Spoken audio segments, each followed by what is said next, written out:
Taking a look at the day's headlines.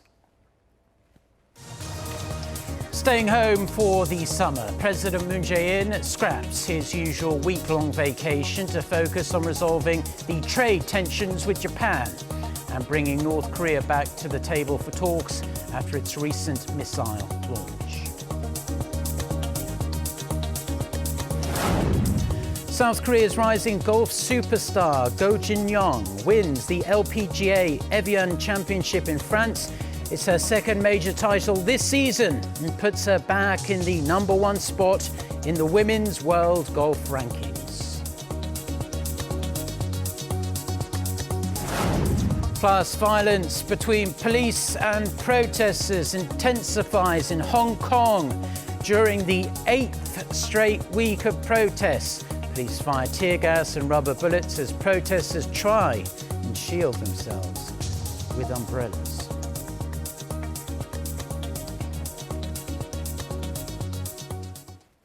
Our top story this morning, President Moon Jae-in will skip his annual week-long summer vacation this year for the first time since he took office in 2017. He's staying in the top office to deal with Japan's export curbs and North Korea's recent missile firings. Our Shin Se-min starts us off.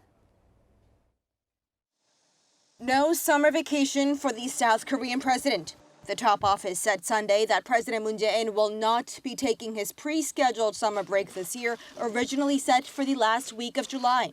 Instead, the president will be at the Blue House working as usual.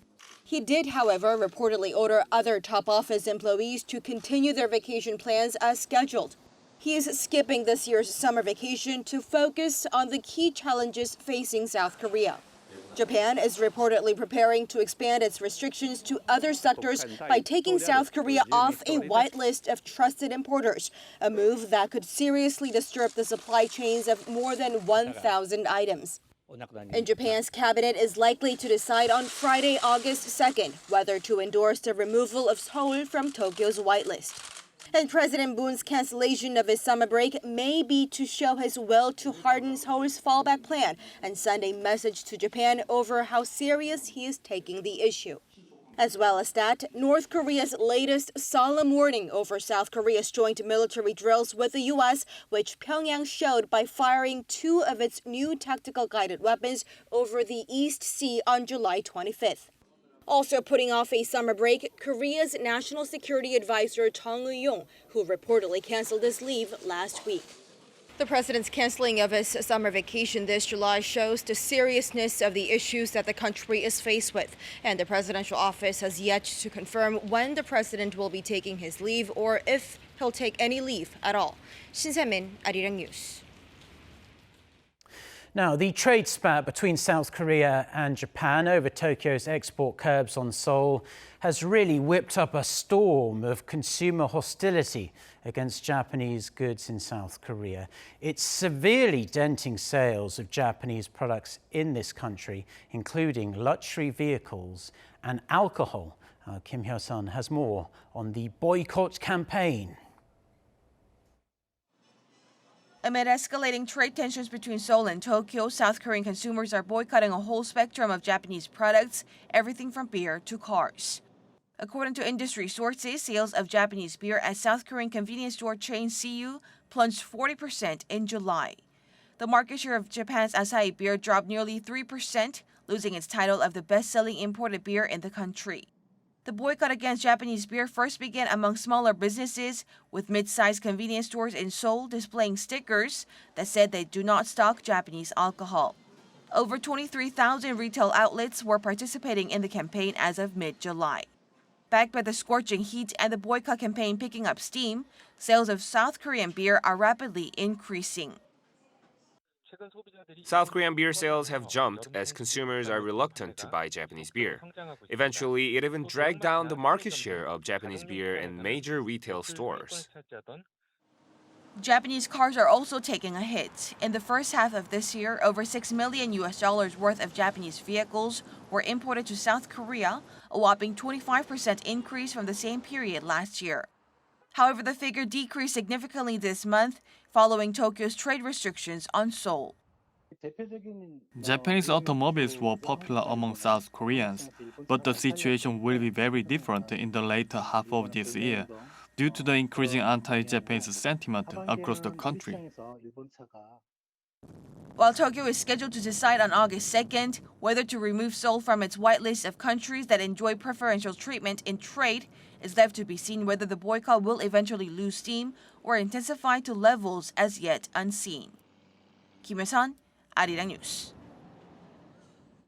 Now, despite the boycott here in South Korea, it appears almost certain Japan will widen its export curbs on South Korea by striking the country off its whitelist of favoured trading partners. Once that occurs, experts believe it will seriously negatively impact a whole range of industries here, everything from cars, electronics to high-tech goods. Jin Yong reports. It is highly likely that Japan will exclude South Korea from its so-called whitelist of 27 countries that receive preferential treatment on trade. Once removed, Japanese exporters won't be able to ship goods to South Korea unless they are approved on a case-by-case basis, along with the required documentation. The process will take about 3 months, causing inevitable delays in shipping and the production of goods. Experts say industries that are heavily dependent on intermediary goods from Japan will be affected. Nearly 1,100 items will fall under new restrictions, including those related to automobiles, electronics, and machinery. Among them are silicon wafers used in semiconductors, which are almost monopolized by Japanese firms. Carbon fibers used in aircraft and automobiles, machine tools, and goods related to fine chemicals could also be affected. Japan is more likely to target South Korea's high-tech industries instead of the conventional one. For example, cars using internal combustion engine wouldn't cause so much of a problem, but hydrogen cars may bump into trouble if a key material is missing. Also, Japan may target non-memory semiconductors rather than DRAM. Some experts pointed out that South Korean companies should look for alternative suppliers in other countries to cushion themselves against the imminent blow. Companies may consider taking over high-tech firms through M&As to shorten the time. Aside from Japan, hydrogen fluoride used in semiconductors and displays also come from China and Taiwan. So turning the attention to companies in those countries can be one of the possible measures. But experts also point out that for some materials, there are no viable alternatives to Japanese suppliers. In the long term, they say Seoul and Tokyo must sit down for talks to solve the issue diplomatically and dial down the conflict. Yoon Jung-min, Arirang News. A South Korean parliamentary delegation that travelled to Washington to hold talks on Japan's export restrictions last week. They have returned to Seoul. They did so on Sunday, arriving at Incheon International Airport. The ruling Democratic Party's Lee Soo-hyuk said US lawmakers understand their role is crucial in helping resolve the trade conflict, but they wanted to avoid giving the impression they were taking sides between Seoul and Tokyo. The main opposition Liberty Korea Party's Kim Se-yeon said they confirmed that there were many US lawmakers, though, that do have different opinions from those shared by Japanese Prime Minister Shinzo Abe.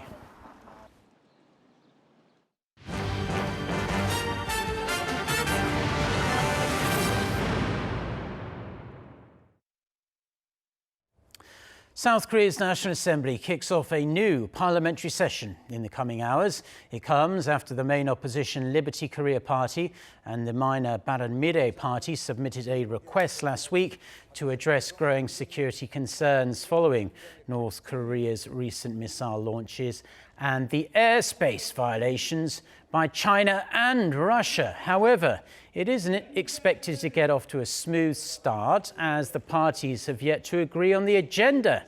The ruling Democratic Party says it will only cooperate if the opposition parties vow to approve the extra budget bill that's been sitting in limbo for more than 3 months now.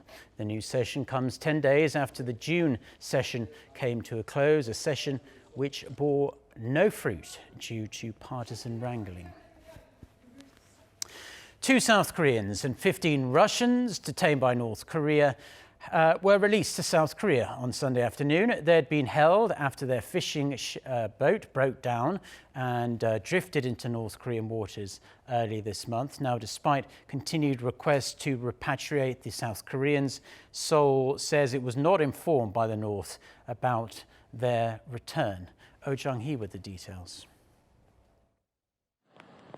After 11 days of detention in North Korea, 2 South Koreans and 15 Russians safely returned to South Korea's eastern port city of Sokcho on Sunday afternoon. They were caught by the North in mid-July as their fishing ship Shanghai Lin broke down and accidentally drifted into North Korean waters without giving prior notification to the regime. 15 Russian crew members and 2 South Korean fishing supervisors were aboard the ship. The ship left from North Korea's eastern port city of Wonsan on Saturday evening following its release. The Seoul government learned of the fact later that night. South Korea's Unification Ministry says there was no notification from the North or official report on the state media about the crew's return. This means even though Seoul had been requesting through the Joint Liaison Office that Pyongyang repatriate the South Koreans, there was no reply through the contact office until the moment they returned. According to Seoul, the crew and their ship's return comes after the North completed its own investigation on the ship. But there's still more to be analyzed from here on, like how they came to be detained, how their release came about, and how their ship was fixed. Seoul says from a humanitarian point of view, it's positive that the North returned the ship and crew members safely. It added the incident won't impact inter-Korean relations as it's a humanitarian issue resolved in accordance with international law. 2 South Korean men, one in his 50s and one in his 60s, are both in good health. Now that they've come back, they'll go through medical checkups and a joint intelligence probe by government agencies. Oh Jung-hee, Arirang News. Now let's turn to news of a fantastic victory in golf. South Korean golfer Jin Yong continued her sensational season on Sunday by winning her 2nd major of the year by a 2-stroke margin at the 2019 LPGA Evian Championship in France. Go is leading the LPGA Tour this year. She's won 1 other title and posted 7 top 10 finishes. Lee Seung-jae reports. South Korea's Jin Yong didn't let a little rain put a damper on her quest for a 2nd major victory of the season. On Sunday, she fired a 4 under 67 to win the 2019 LPGA Evian Championship at Evian Le Bon by 2 strokes with a 15 under par overall. Despite the start of the 4th and final day of the competition being delayed by 2 hours due to the wet conditions, the 24-year-old kept her composure and took advantage of her playing partner and close friend Kim Hyo-ju's late collapse to cruise to victory. Her first LPGA title of the season came at the 2019 ANA Inspiration in April. For the 2018 LPGA Rookie of the Year, the victory means she moves back to number 1 in the world rankings, leapfrogging Park Sung-hyun, who finished the tournament tied for 6th. The winner's check of $615,000 also catapults her to the top of the LPGA money list with nearly $2 million. Ko's victory also ends a streak of 10 different players winning the previous 10 majors. And another major kicks off on Thursday, and it's a big one, the Women's British Open. It's the first time since 1960 that 2 women's majors have been played in back-to-back weeks. Lee Seung-jae, Arirang News.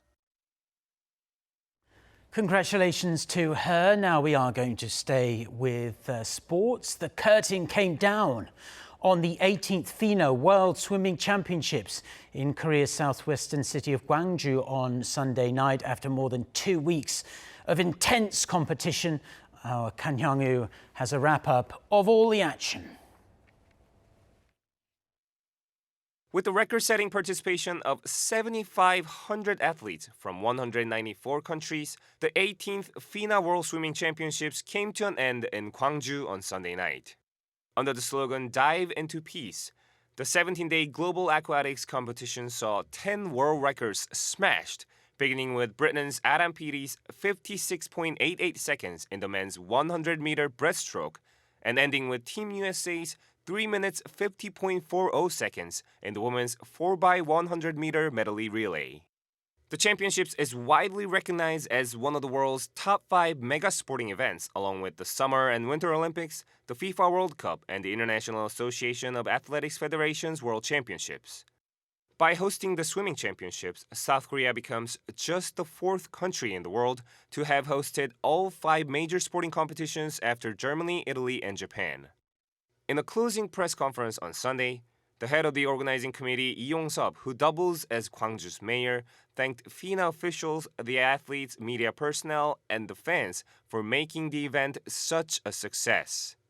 Speaking on behalf of the World Swimming Governing Body, FINA President Julio Maglione said the competition venues and facilities were excellent, the athletes and media village first class, and the overall management of the competition meant the athletes go home with memories that will live with them forever. Maglione added the FINA family appreciated the superb hospitality of the Korean people and the kindness of Gwangju's residents. The next World Aquatics Championships will take place in Japan's Fukuoka in 2021. 간영우, 아리랑 뉴스.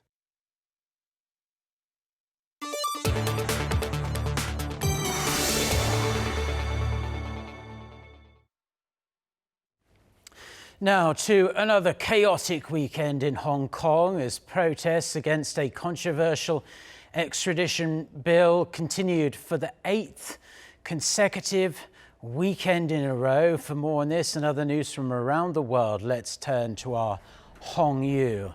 So yesterday's protest, was it as violent as ones we've seen before? Yes, Mark. The riot police used tear gas and rubber bullets to disperse thousands of protesters as they tried to break down barricades. Protesters wearing helmets, masks, and black shirts threw eggs at police as they tried to advance towards central Hong Kong. The demonstrations took place in 2 areas located at opposite ends of central Hong Kong for 2 nights in a row, starting from Saturday. Hundreds of mostly young protesters were seen trying to break into Chinese government's liaison office, like the previous protests when they vandalized the building. The demonstrations started to demand the scrapping of a controversial extradition bill that Hong Kongers feared would threaten Hong Kong's autonomy. But even after the chief executive Carrie Lam had announced the extradition bill is dead, protests continued as they expanded into calls for a greater democracy, the resignation of its leader, and an investigation into excessive use of police force on protesters. A large bomb and gun attack hit Kabul on Sunday as the first day of Afghanistan's presidential campaign began. The attacks were aimed at the office of the vice presidential candidate and former intelligence chief Amullah Saleh. Officials said at least 2 people were killed and at least 25 more were injured. Shortly after the blast, gunmen exchanged fire with security forces in a building belonging to Saleh's Afghan Green Trend Party. Saleh was wounded but safely evacuated from the office. The attacks are presumed to have been conducted by either Taliban insurgents or the Islamic State group that opposed the election. As Britain's new Prime Minister Boris Johnson gets used to his new surroundings in number 10 Downing Street, he'll not only have to impress his cabinet, but also a white-brown tabby cat that's been around since 2011. Larry the cat is the 12th chief mouser of the cabinet office. It's an official job that's been around for centuries to get rid of mice and insects at the residence. But Larry is known to be disinterested in the job. Johnson is reportedly looking to get a dog too, but he'll have to find one that can get along with Larry.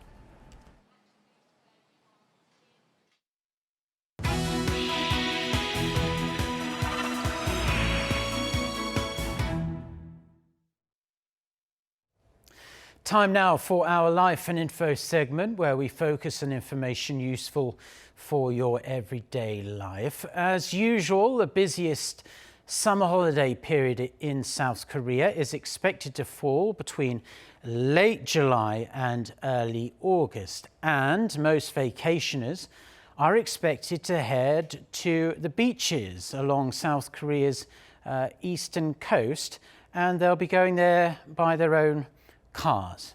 Our Park Se-young with more.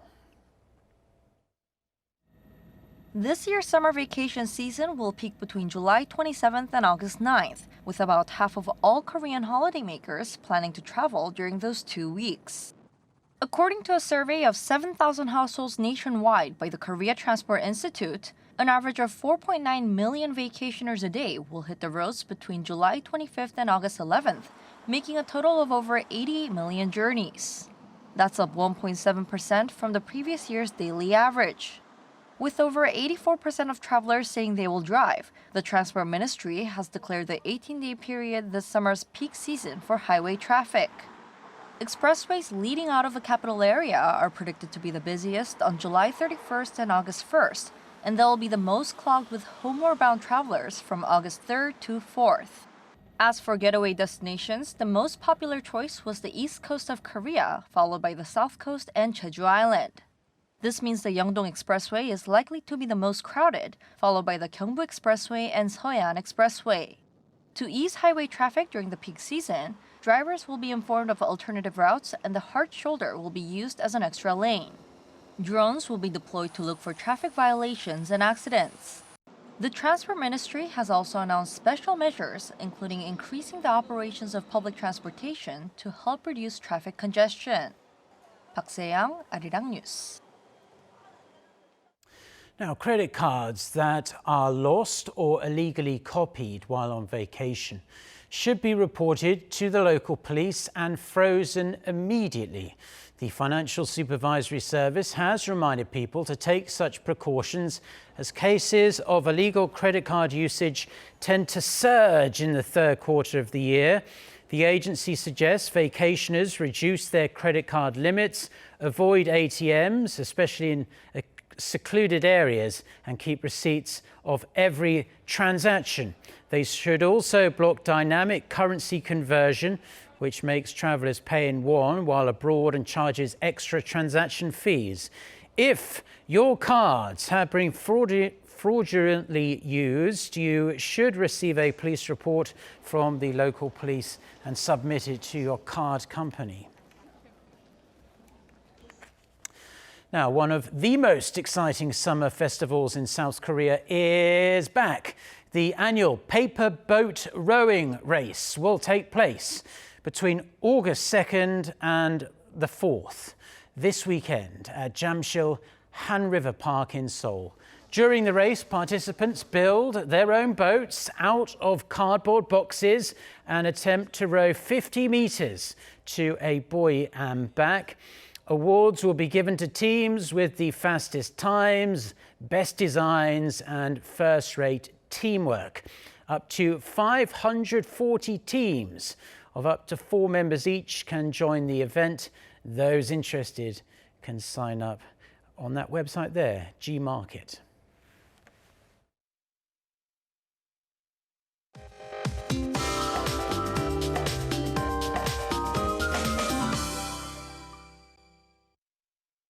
Good morning. This year's monsoon season has come to an end. That means the summer vacation season is here. So we will be dealing with sweltering temperatures for a couple of weeks. In fact, many southern parts of the country are under a heat wave advisory. And here in the capital, we will get up to 30 degrees Celsius this afternoon. Daegu and Gwangju will be blistering hot at 34 degrees this afternoon. But you know, the heat has not been too bad this summer, but many people are moaning about the high humidity, which will make feel very uncomfortable this afternoon as well. So maintaining indoor humidity at between 50 to 60% will help you to feel a bit more comfortable. And health experts are also saying the difference between the indoor and outdoor temperatures should be no more than 7 degrees Celsius. So please be aware of these tips to have a much more comfortable summer. This week, temperatures in Seoul will be in the low 30s under a fair amount of sunshine, but do expect sporadic showers at times. That's Korea for you, and here's the international weather for viewers around the world.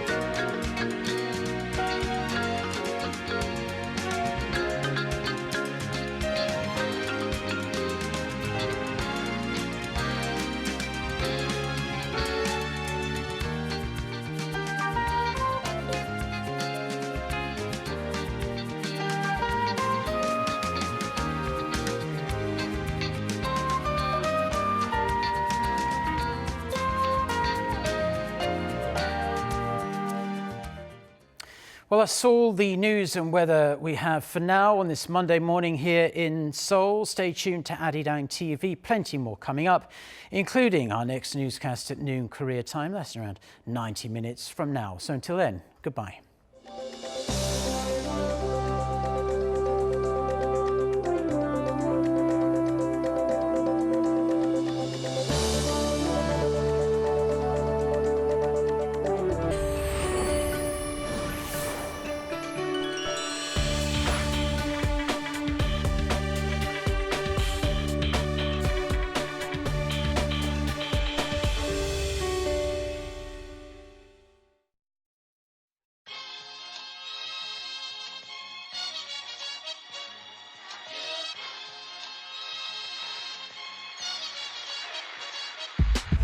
From Arirang Radio, this is Good Morning Seoul. Arirang. You're listening to Music Action Split Up. We also got a lot of fun things coming